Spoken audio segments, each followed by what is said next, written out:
여러분 오늘 본문 앞뒤에 나타나지 않지만 사실 같은 이제 내용을 전하는 마태복음 25장과 누가복음 19장에는 이 오늘의 본문 내용 이제 앞에 열 문화에 관한 열 문화라고 하면 이제 돈이에요. 돈. 열 문화에 관한 주님의 이제 비유가 나타납니다.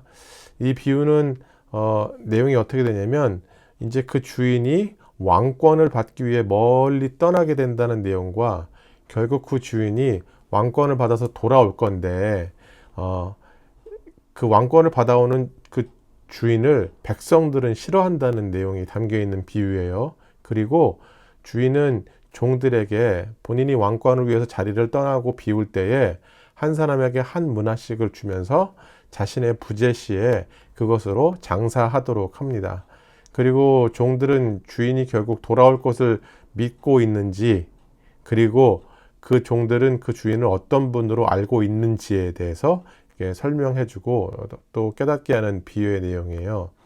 즉 이 비유는 제자들에게 주님께서 하나님의 나라를 소망하면서 기다리는 자로서 어떤 삶을 살아야 할지에 대한 말씀을 해주시는 비유다라고 우리가 알면 되겠습니다. 여러분 지금 주님은 우리가 이제 살펴보는 본문에서 제자들과 주님은 예루살렘을 향해서 가고 있지요. 곧 있으면 이제 유대의 큰 명절인 유월절이 다가오기 때문에 그렇습니다. 우리는 예루살렘에 이제 들어가시는 주님의 모습에 대해서 너무 잘 알고 있어요. 심지어 머릿속까지 상상하면서 마치 우리가 그곳에 있었던 한 명의 사람들과 같이 나름의 그림을 그려낼 수 있을 정도로 주님께서 예루살렘 성전에 들어가시는, 예루살렘 성에 들어가시는 그 장면에 대해서 우리는 너무나도 익숙합니다. 주님을 환영하는 사람들의 환호, 그리고 메시아로 구원자로 이 땅에 오신 그분을 향한 외침, 메시아를 통한 개혁과 새로운 나라가 당장이라도 도래할 것 같은 상황처럼 보이는 이 장면을 오늘 본문은 우리에게 소개하고 있어요. 제자들도 그리고 환호하던 많은 사람들도 그렇게 아마 기대하고 있었지 않을까 생각합니다만, 우리가 오늘 본문을 좀 차근차근 살펴보면서 이들의 마음이 어땠을까 우리가 한번 살펴보면 좋겠습니다.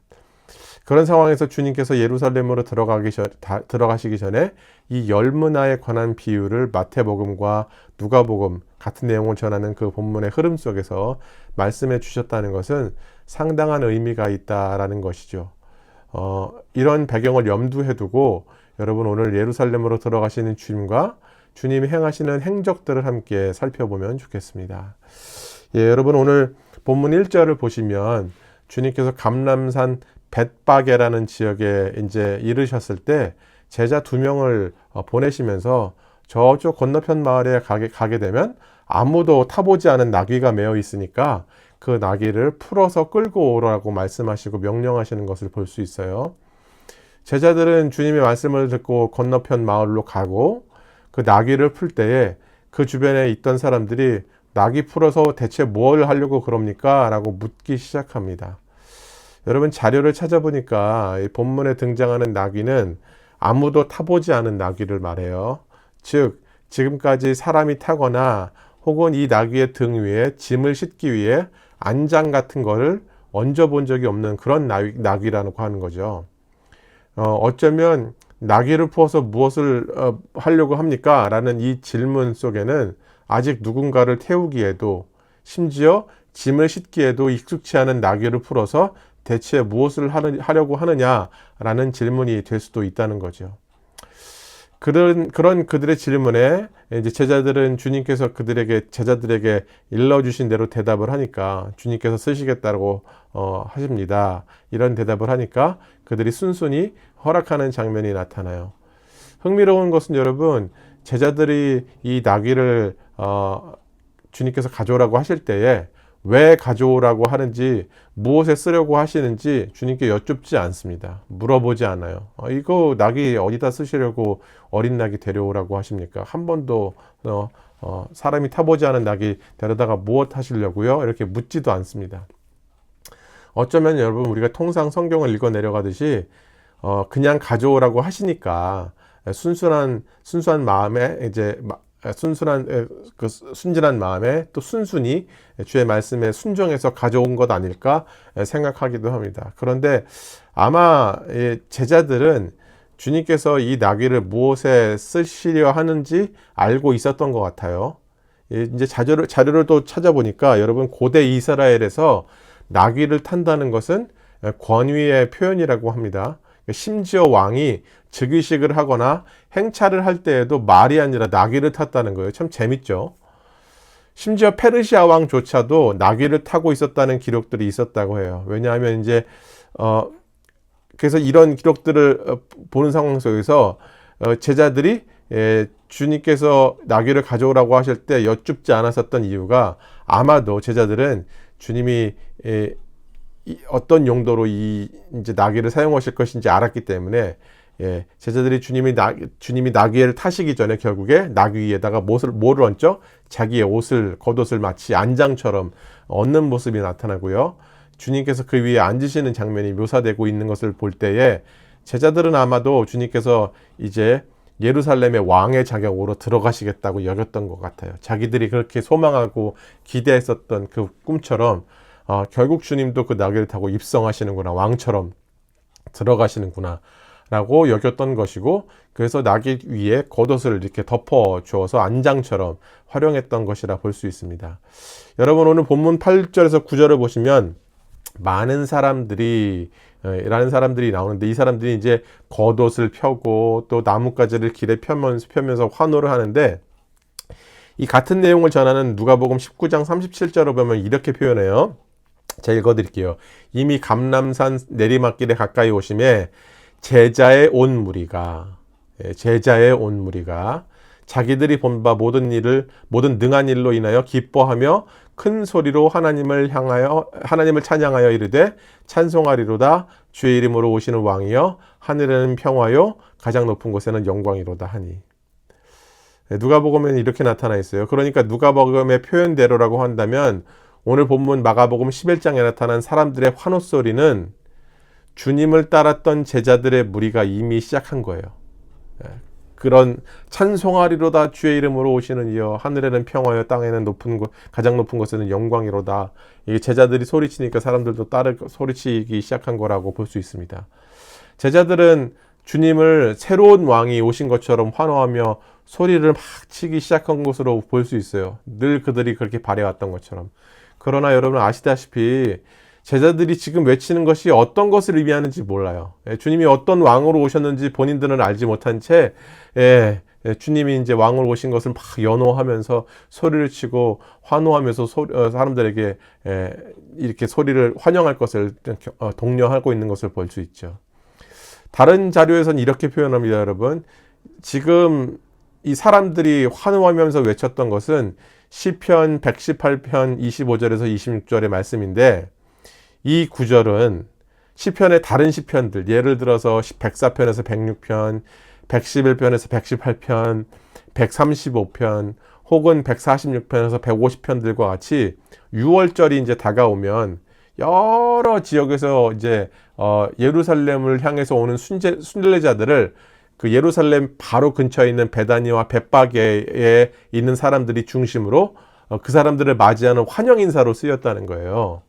그러니까 멀리서부터 이렇게 사람들이 오기 시작할 때 막 사람들에게 이제 이 시편의 말씀들을 연호하면서 그 사람들을 이제 환영하는 문구로 사용했다는 것이죠. 그렇다면 여러분, 지금 우리가 대하는 본문 속에서 암묵적으로 깔려있는 아이러니를 하나 발견하게 되는데, 그것은 주님이 베다니와 벳바게 주민들로부터, 이제 뭐 예루살렘에 근처에 있으니까 예루살렘 주민들이겠죠. 이 사람들로부터 메시아로 인정을 받던, 그렇지 않던, 그 구원자로 인정을 받던, 그렇지 않던 주님도 다른 순례자처럼 환영받는 상황. 그러나 다른 한편 무의식 가운데 자신들이 외치는 그 의미의 심각성을 깨닫지 못한 제자들의 입을 통해서, 주님이 어떤 왕으로 오셨는지도 모르면서 외치는 그 무지한 제자들의 입을 통해서 하나님의 나라를 세울 그 메시아로 본문은 주님을 소개하고 있는 거예요. 그러니까 둘 다 주님이 어떤 왕으로 이 땅에 오셨는지, 어떤 구원자로 오셨는지 알지 못하고 연호하고 있지만 그 자체로 주님이 이 땅에 오신 것에 대해서 본문은 드러내고 있어요. 그래서 마가복음은 에는 그 마태복음 21장 5절 말씀처럼 그 메시아를 소개하는 스가랴 9장 9절의 말씀에 인용이 없어요. 마태복음에는 같은 장면을 소개하면서 스가랴 9장 9절의 말씀을 이제 인용합니다. 그런데 마가복음에는 없어요. 그래서 이 마가복음을 대하는 학자 중에 로버트 스타인이라는 사람이 뭐라고 얘기하냐면, 마가복음에는 예수님의 메시아적 예루살렘 입성이 비밀스럽게 감추어져 소개되고 있다, 이렇게 얘기해요.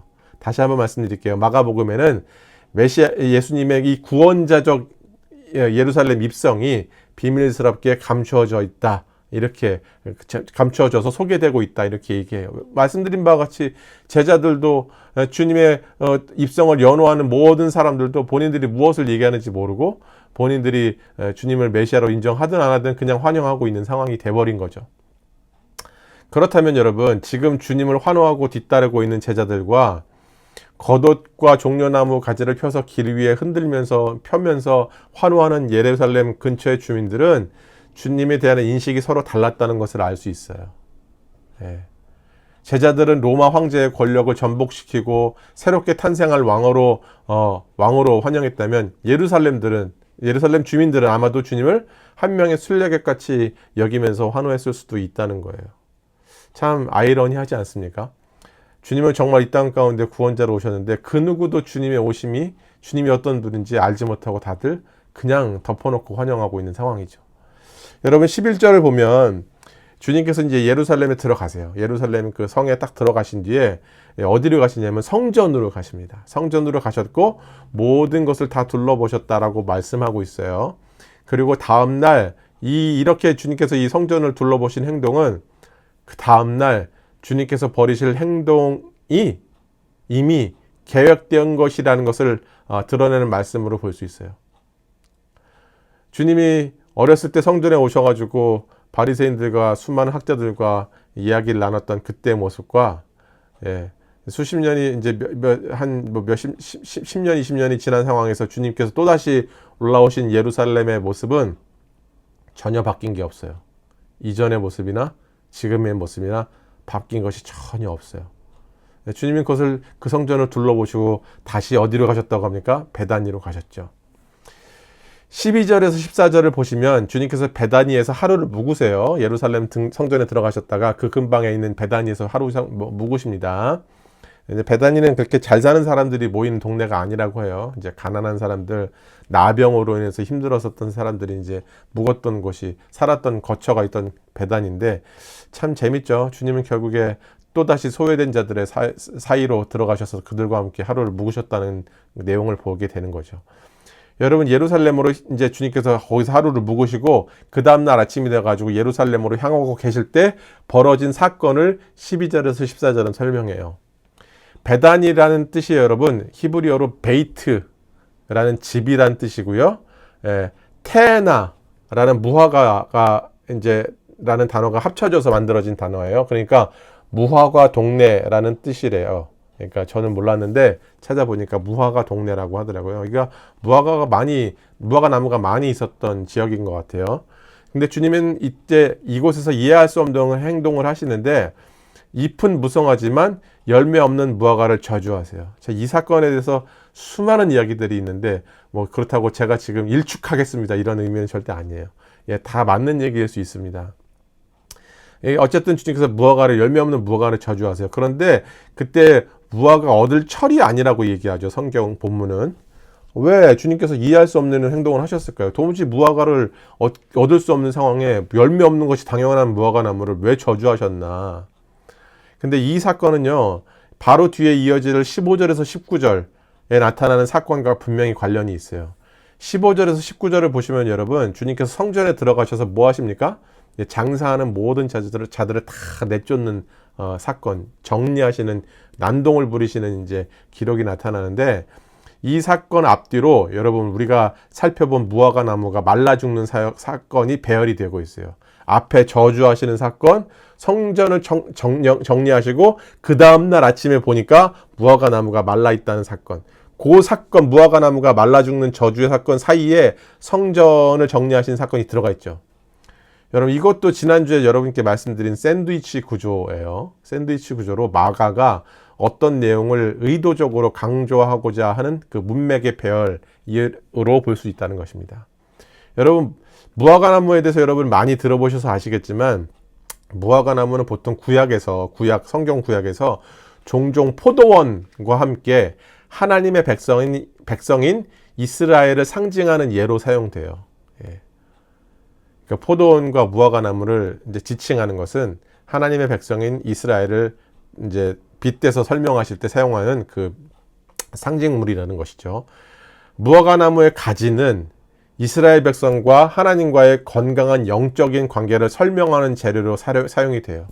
그러니까 그 나무의 가지가 온전히 접붙임 잘 되어 있을 때, 잘 연결되어 있을 때 나무에서 온전한 열매가 맺을 수 있다라는 것들을 드러낼 때 얘기하는 거죠. 따라서 열매를 맺지 못한 무화과나무, 하나님과의 관계에서 신실하지 못한 이스라엘의 모습을 설명할 때 사용이 돼요.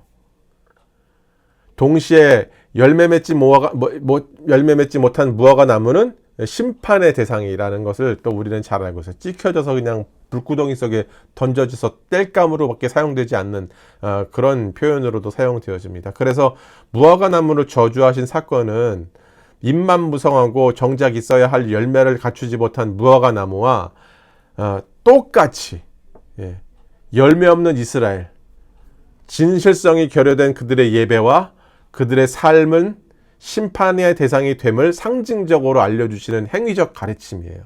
그러니까 무화과나무를 저주하신 게 단순히 배고픈데 승질나 가지고 주님이 나무를 저주해 버리시는 이런 유치한 얘기가 아니라, 그 사건 가운데는 마가의 의도적인 배열 속에 열매 없는 이스라엘 사람들의 그 말라버린 신앙관, 도무지 기능을 하지 않는 그들의 비틀어져 버린 종교관, 모든 것들을 빗대어서 심판의 대상임을 알려주시는 주님의 가르침인 거죠. 그런데 여러분, 한 가지 이해가 되지 않는 거, 13절에 무화과 때가 아니다 라는 표현이 나타나요.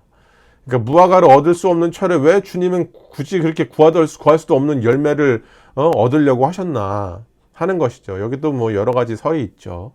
이제 무화과는 이제 꽃이 없는, 이제 대신 꽃이 없이 바로 열매가 맺어지는 이제 과실수라고 하는데, 그래서 이제 잎사귀가 무성하게 있으면 열매가 있어야 된다라고 얘기하시는 분들도 계시고요. 어떤 분들은 이 주님께서 가셨던 이때가 봄철인데, 이때는 베다니의 벳박이에 어떤 무화과나무의 어떤 형태가 일어나면 조생종, 여러분 조생귤이라고 들어보셨죠? 처음에 열매 맺어서 나오는 그 열매들 조생이라고 하거든요. 생각보다 온전한 철에 얻는 만큼 생각보다 이르게, 그리고 이제 또 씨알도 굵게 맺혀진 걸 조생이라고 하는데, 이때는 이제 조생으로 해서 무화과가 좀 이렇게 군데군데 열매를 맺는다고 해요.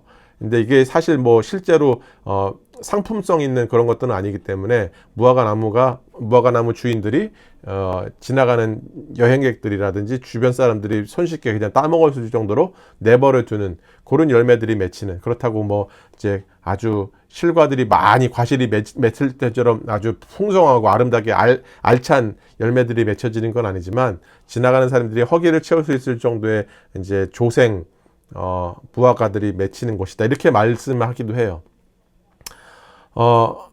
근데 여러분, 그 무화과 때가 아니다라고 말씀하시는 것은 여러분 어떤 의미로도 볼 수 있냐면, 이스라엘의 진정한 영적인 회복을 위해 이 땅에 오신 예수님을 이들이 깨닫지 못해요.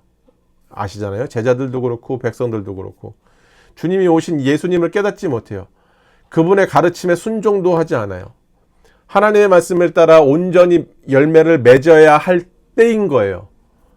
그들이 이제는 돌이켜야 할 때인 거예요. 주님이 오셨기 때문에 그들에게 회개하라, 천국이 가까워왔다라는 메시지와 선포를 통해서 주님의 사역이 시작됐어요. 이제 그들이 돌이켜야 돼요. 주님의 말씀에 따라 이제는 회복해야 될 때예요.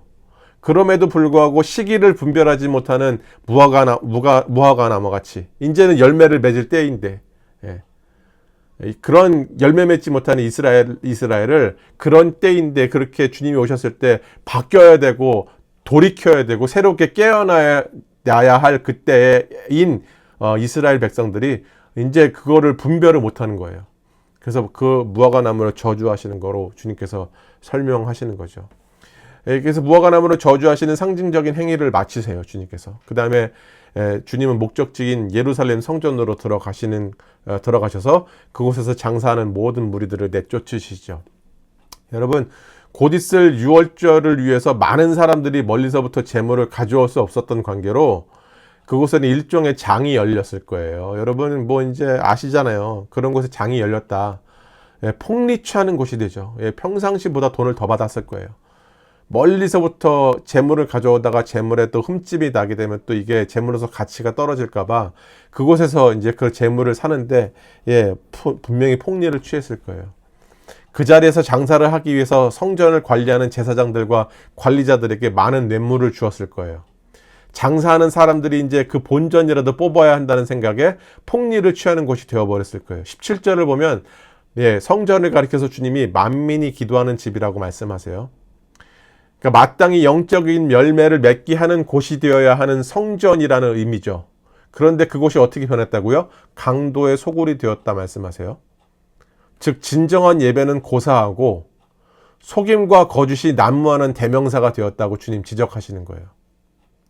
여러분, 이것은 장사하는 사람들 뿐만 아니라 성전의 책임자인 제사장들과 관리자들이 하나님께로부터 부여받은 자신들의 소임을 제대로 하지 않으면서 성전의 제 기능을 상실하게 만들어버리고 백성들에게 거짓 죄사함과 거짓 평안함을 남발하는 거짓 제사와 거짓 예배가 그 가운데 가득했음을 주님은 지적하시는 거예요. 왜냐? 여러분, 그곳에서 그렇게 돌이키는 예배가 있었으면 사람들의 삶이 변화됐을 거예요. 그러나 그렇지 않아요. 주님은 그 당시 이스라엘의 종교 지도자들이 하나님의 말씀을 온전히 가르치지도 않았으며 그들에게 말씀대로 살아가는 진정한 열매가 없음을 계속 지적해 오셨어요. 그런 위선 가득한 종교적 행위는 당연히 백성들로 하여금 온전한 하나님의 사람들로 살아가는 것들을 회방하는 꼴이 되었죠. 온전한 가르침을 하지 않으니까. 그러나 그러한 영적인 타락의 본거지가 결국에 성전이었다. 이곳에서 예배로 개혁되어져야 되고 새롭게 바뀌어져야 될 사람들이 전혀 바뀌어지지 않고 제사장들과 수많은 관리자들은 뒷돈을 받고 본인들의 기득권과 입지를 세우려고 하고 그곳에서 마치 모든 이제 제사적 행위를 함으로 인해서 사람들이 다 용서받고 끝난 것처럼 눈 가리고 아웅하는 식의 예배를 이제 제사를 지내도록 조장했던 것이죠. 여러분, 마태복음 23장에서 종교 지도자들인 서기관과 바리새인들 주님 꾸짖으세요. 근데 마태복음 23장 5절에 이런 말씀이 있습니다. 그들의 모든 행위를 사람들에게 보이고자 하나니 곧 경문띠를 넓게 하고 옷수를 길게 하고 라는 표현 속에서 실제로 행함은 없으면서 겉으로 보이는 외모를 통해 마치 말씀을 잘 지키는 사람인 양 행동을 했다는 거 주님 지적하세요. 제가 화면 하나 보여드릴게요, 여러분. 테필린이라고 하는 게 이제 경문이에요. 지금 이마랑 손에 뭐 이렇게 붙어 있죠, 팔에. 테필린인데 여러분 이게 뭐냐면 율법의 계명들이 새겨진 양피지를 담은 작은 상자예요. 그런데 그것을 이마에 두르거나 팔에 이제 둘렀다고 하는 거예요. 참 재밌죠. 그래서 그것을 하나님의 말씀을 몸에 저렇게 이제 조그만 상자를 통해서 잘 이제 지니고 다님으로써 하나님의 말씀을 잘 기억하기 위함인데 신명기 6장 8장의 말씀처럼 실제로 하나님께서 저렇게 손목에 메어 기호로 삼고 내비간에 표를 붙여서 삼고 저렇게 하는 의미가 뭐냐면 저렇게 말씀하시는 의미가 뭐냐면 신명기 6장 8절은 너희 마음속에 새기라고 하신 말씀이에요. 실제로 뭐 이마에다 붙이고 저렇게 다니고 함으로 그게 더 중요한 게 아니라 그런데 문제는 뭐냐면 마태복음 23장 5절의 말씀처럼 경문의 띠를 넓게 하고 옷수를 길게 한다는 표현 속에서 주님께 뭐라고 말씀하시냐면 나중에는 그것을 더 과시하기 위해서 점점 통을 크게 만들고 다녔다는 거예요. 실제로 지금도 보시면 이렇게 어린아이가 이마와 팔에 경문을 이제 붙이고 다니는 일들이 있습니다. 이렇게 이것을 통해서 본인들이 하나님의 말씀을 잘 지키는 사람들인 것처럼 이렇게 얘기해주고 표현해주고 있죠. 실제로 또 지금 이렇게 있어요. 여러분, 그래서 마태복음 23장 3절에서 주님은 뭐라고 말씀하시냐면 그들이 말하는 바는 행하고 지키되, 예. 그들이 하는 행위는 본받지 말라. 그들은 말만 하고 행하지 않으며. 주님이 이렇게 지적하시죠. 경문을 이마에 붙이고 입으로는 온갖 신령한 말을 늘어놓고 쏟아놓지만 삶으로는 실제적인 열매가 없다 지적하시는 거예요. 주님께서. 여러분, 그 당시 성전이 그랬다는 거예요. 그곳을 드나드는 모든 사람들에게 진실성이 결여된 예배의 형식만 남았음을 한탄해 하시면서 성전에서 장사하는 사람들을 내쫓으셨던 것이죠. 그런데 여러분, 중요한 것은, 놀라운 것은 대제사장들과 서기관들의 반응이에요. 18절 보니까, 18절 읽어드릴게요. 대제사장들과 서기관들이 듣고 예수를 어떻게 죽일까 하고 꾀하니 이는 무리가 다 그의 교훈을 놀랍게 여김으로 그를 두려워함이러라. 예, 무리가 다 그의 교훈을 놀랍게 여겼고 두려워했다라고 말씀해요. 여러분, 주님께서 여기서 이제 이곳에서 이렇게 행동하시니까 자신들의 종교적 특권과 경제적 이권에 방해가 되는 주님을 죽이기로 모의했다는 것을 말씀해요. 이들의 이런 모습은 아무 열매도 없는 무화과 나무를 떠올리게 하죠. 주님 이렇게 말씀하시면서 소동 부리실 때 여러분, 대제사장들과 서기관들 안에 찔림이 없었을까요? 그들이 성전은 어떤 곳이 되어야 하는 곳인지를 몰랐을까요? 저는 그렇지 않았을 거라고 생각해요. 다 알았을 거라고 생각해요. 심지어 18절에 그러잖아요. 모든 무리가 그의 교훈을 다 놀랍게 여겼고 두려워했다. 주님의 말씀에 권위가 있고 능력이 있으니까 그 말씀을 들렸을 때 마음에 놀랍고 찔림이 있었던 거예요. 이들 안에도. 그런데 결과는 뭐라고요? 알고 있음에도 마음이 찔림이 있었음에도, 그리고 주님의 교훈으로 인해서 그들의 마음에 두려움이 일어났음에도 그들이 마음먹은 것은 진리를 말씀하시는 주님을 죽이기로 결정했다는 것이 얼마나 무서운 건지 모르겠어요. 여러분, 비슷한 사건이 우리가 이전에 살펴봤던 마가복음 3장 6절에도 나타나잖아요. 안식일에 회당에서 손에 장애가 있는 사람을 주님께서 고치시고 종교 지도자들에게 따끔한 지적을 해주시자 이들이 주님을 죽이기로 모의하는 장면들이 나타납니다. 재밌는 건 사두개인과 바리새인들, 평상시에는 어울리지 않는 사람들이 주님을 죽이기 위해서 그때 같이 결탁해요. 그런 모습이 3장 6절에 나타나요. 생명의 말씀이 퍼져야 하는 그 회당, 예, 회당이라는 곳은 이제 성인 남자들이 모여가지고 말씀을 강론하고 나누는 그런 곳인데, 그곳에서 생명의 하나님의 말씀이 퍼져야 될 그곳에서 그들은 주님을 죽이고자 하는 모의하는 일들이 벌어졌다는 것이죠. 여러분, 우리 안에도 이런 마음이 있을 수 있어요. 어쩌면 콩고물 떨어질 것을 바라면서 주님을 따랐던 제자들은 그나마 순진한 자들이었다라는 생각이 들어요.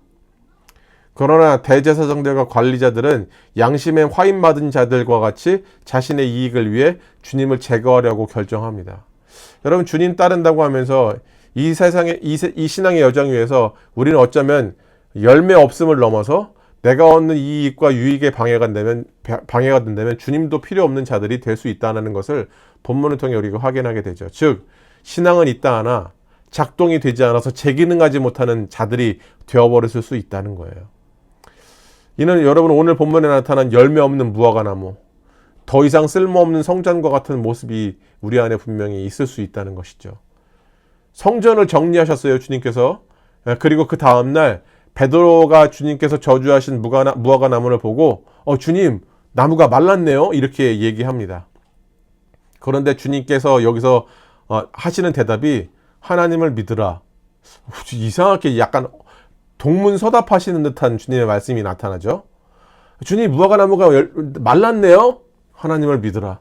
이게 도무지 대화가 성립이 안 되는 말씀을 하고 계신 거죠. 그런데 이 말 뜻은 여러분, 너희는 앞으로 하나님께서 무엇을 하시던지 믿고 기다리라 라는 뜻으로 풀이할 수 있어요. 하나님께서 무엇을 하시던지 믿고 기다리라. 즉 23절에서 주님께서 이제 제 기능을 잃어버린 성전, 다시 말해서 그 당시 성전이 터를 잡고 있던 그 시온산, 그러니까 성전이 시온산이라는 그 산 위에 있었거든요. 그 시온의 그 산을 바다에 던져버리시고 이제는 새로운 성전을 세우실 것이고 그 일을 의심하지 말고 이루실 하나님을 기대하고 심판을 앞둔 예루살렘 성전을 비유로 풀이해 주시는 거예요. 이렇게 말씀하시잖아요, 오늘 본문에. 그들이 아침에 지나갈 때 무화과 나무가 뿌리채 마른 것을 보고 베드로가 생각이 나서 여짜오되 라삐어 보소서 저주하신 무화과 나무가 말랐나이다. 예수께서 그들에게 대답하여 이르시되 하나님을 믿으라. 내가 진실로 너에게 이르노니 누구든지 이 산더러 들려 바다에 던져지라 하며 그 말을 하는 것이 이루어질 줄 믿고 마음에 의심하지 않으면 그대로 되리라. 그러므로 내가 너에게 말하노니 무엇이든지 기도하고 구한 것을 받은 줄로 믿으라. 그리하면 너에게 그대로 되리라. 서서 기도할 때에 아무에게나 혐의가 있거든 용서하라. 그리하여 하늘에 계신 너희 아버지께서도 너희 허물을 사하여 주시리라 하시니라. 예. 결국 이 산을 들어 바다에 던진다라는 주님의 말씀은 예루살렘 성전을 향한 심판의 메시지예요. 21절에 베드로가 무화과 나무가 말랐다는 그 간접적인 질문에 대해서 주님 무화과 나무가 말랐네요? 이렇게 물어보는 질문에 대해서 주님은 심판받게 될 예루살렘 성전에 대해서 비유적으로 설명하시고 이런 설명은 이미 15절과 16절에서 어저께죠. 시점으로 어저께 주님이 성전을 정리해 버리시는 것에 대한 사건과 연관시켜 주시는 거예요. 이 산더러 바다에 던져버리고 내가 이미 성전 정리했잖아. 그래서 이런 사실을 믿고 내가 그 성전을 이제 문 닫아버린 거야. 주님이 이렇게 말씀하시는 거예요. 이런 사실을 믿고 이제 그러면 우리는 어디서 예배하고 우리는 어디서 죄사함을 얻습니까? 라는 질문이 이들 안에 들 수 있지 않겠어요? 근데 주님이 그렇게 말씀하시죠. 주님의 말씀, 이제 이 일을 이루실, 이 성전을 던져버리시고 심판하실 그 하나님을 의심하지 말고 그분께 믿음으로 기도할 수 있고 구할 수 있다면 이제는 기능을 잃어버린 옛 성전에서 드리는 제사도 비교가 되지 않는 모든 사람의 대속물이 되신 예수 그리스도로 말미암아 우리의 죄와 허물을 용서해 주실 것이라는 말씀이 24절에 나타난 주님의 대답이죠. 이제 성전 필요 없어. 내가 그곳의 성전이 된다. 3일 만에 내가 그 성전을 다시 세울 것이다 말씀하셨던 주님. 이제 내가 문 닫아버렸잖아? 하나님의 뜻은 저기에서 예배가 아니라 나를 통한 죄사함의 길을 너희가 얻게 되는 것이야. 라고 말씀하시는 주님이 성전이 되시는 그 사건을 얘기하는 거죠. 여러분 설교 시작점에서 예루살렘 입성 전에 누가복음 19장에서 열문화에 관한 비유를 주님께서 해주셨다고 이제 말씀을 드렸지 않습니까? 그 비유 안에서 종들에게 열문화를 주고 떠나는 주인을 이제 예수님을 대입해서 우리가 이해할 수 있죠. 예. 그런데 반면 주님 자신이 마치 한 문화를 받아가지고 충실히 주인의 뜻을 이루는 종처럼 이 땅에서 하나님의 뜻을 순종으로 이루어 가시는 주님의 모습을 보여주세요. 종으로서 이제 내가 지난주에 종 대신 왕 아닙니까? 하나님께서 우리 가운데 예수님께서 우리 가운데 이제 종이 되셔서 오신 거예요. 하나님의 종으로. 그러나 왕으로 오신 거죠. 참 재밌죠. 주님께서 결국 그 멸문화의 비유를 통해서 본인도 하나님 아버지의 뜻을 충실하게 이어가는 한 명의 종으로 본인을 설명해 주시는 것처럼 또 느껴집니다. 여러분 하나님의 말씀에 마땅히 순종과 행함으로 거룩한 삶의 예배를 드려야 할 이스라엘 백성들은 이제는 껍데기만 남은 종교적인 형식으로 인해서 성전에서 진실성이 결여된 예배를 드리고 종교 지도자들은 그런 백성들의 종교적 심리를 이용해서 자신들의 기득권을 챙기는 모습을 주님은 지적하시고 성전을 정리해 버리신 거죠. 아예. 도무지 여기는 이제 더 이상 예배할 처소가 아니라고 정리해 버리신 것이죠. 그리고 말라버린 무화과 나무처럼 예루살렘 성전이 그렇게 심판을 받게 될 것을 예언하시죠. 이 산더러 바다에 던져지라. 실제로 바다가 던져지지는 않았지만 그 시온 산에 있던 성전이 무너져 버리게 되죠. 주 70년 7월 말에 예루살렘 성전은 로마군에 의해서 점령되어서 불타버립니다. 제 기능을 잃어버린 성전, 주님은 이미 그곳에서 돌 위에 돌 하나도 남지 않겠다고 말씀하시면서 우시면서 얘기하시잖아요. 실제로 이루어졌어요. 주님은 그곳에 들어가셔서 이제 그곳의 문을 닫으신 거예요.